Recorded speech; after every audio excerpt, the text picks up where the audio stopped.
Atos, capítulo 28.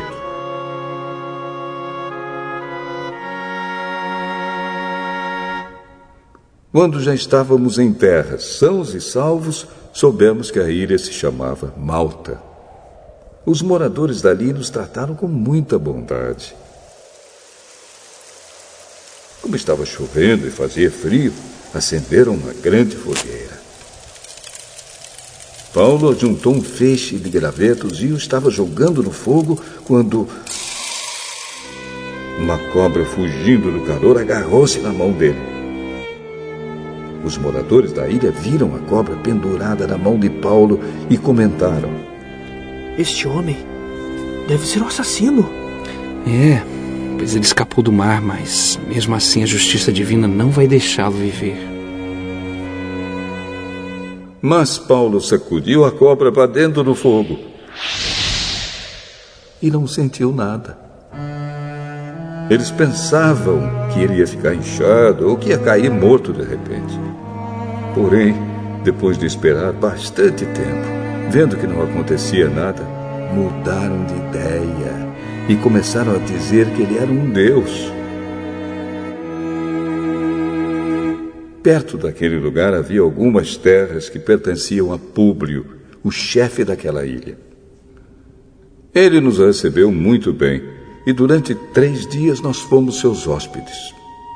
O pai dele estava de cama, doente com febre e disenteria.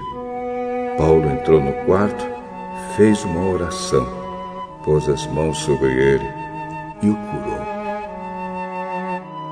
Depois disso, os outros doentes da ilha vieram e também foram curados.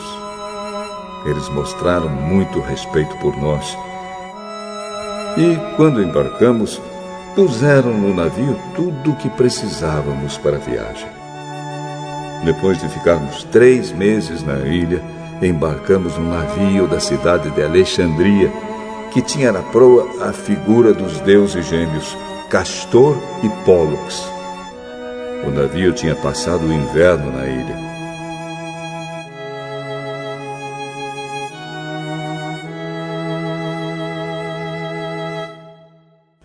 Nós chegamos à cidade de Siracusa, onde ficamos 3 dias.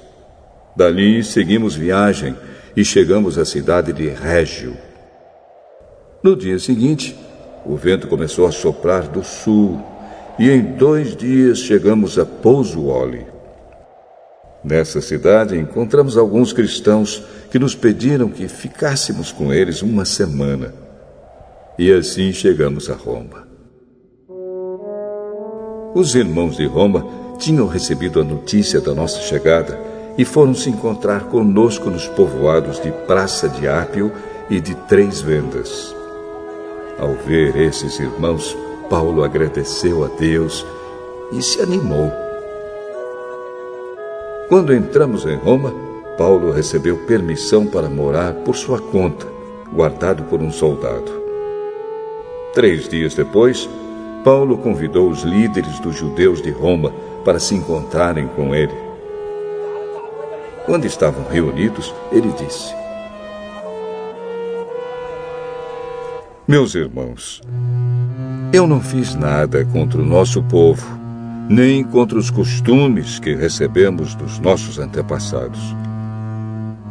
Mesmo assim, eu fui preso em Jerusalém e entregue aos romanos.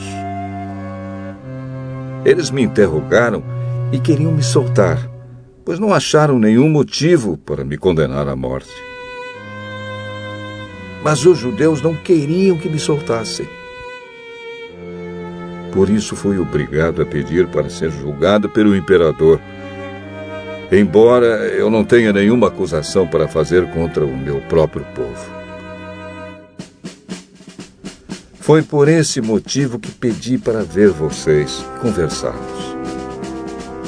Estou preso com estas correntes de ferro por causa daquele que o povo de Israel espera." Então eles disseram: "Nós não recebemos nenhuma carta da Judéia a seu respeito. Também nenhum dos nossos irmãos veio de lá com qualquer notícia ou para falar mal de você.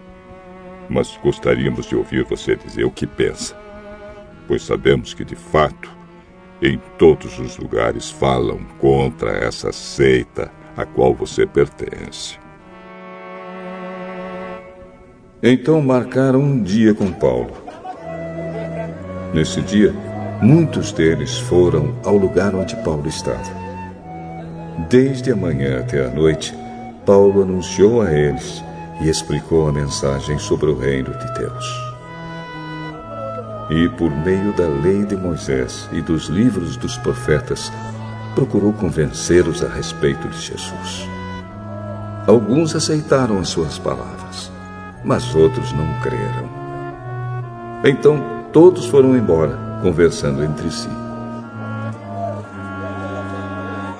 Mas antes que saíssem, Paulo ainda disse mais uma coisa. O Espírito Santo tinha razão quando falou por meio do profeta Isaías aos antepassados de vocês. Pois ele disse a Isaías: Vá e diga a essa gente: vocês ouvirão, mas não entenderão. Olharão, mas não enxergarão nada, pois a mente deste povo está fechada. Eles taparam os ouvidos e fecharam os olhos. Se eles não tivessem feito isso, os seus olhos poderiam ver e os seus ouvidos poderiam ouvir. A sua mente poderia entender e eles voltariam para mim e eu os curaria, disse Deus. E Paulo terminou dizendo: Pois fiquem sabendo que Deus mandou a mensagem de salvação para os não-judeus, e eles escutarão. Depois que Paulo disse isso, os judeus foram embora, discutindo com violência. Durante 2 anos, Paulo morou ali, numa casa alugada, e recebia todos os que iam vê-lo. Ele anunciava o reino de Deus e ensinava a respeito do Senhor Jesus Cristo, falando com toda coragem e liberdade.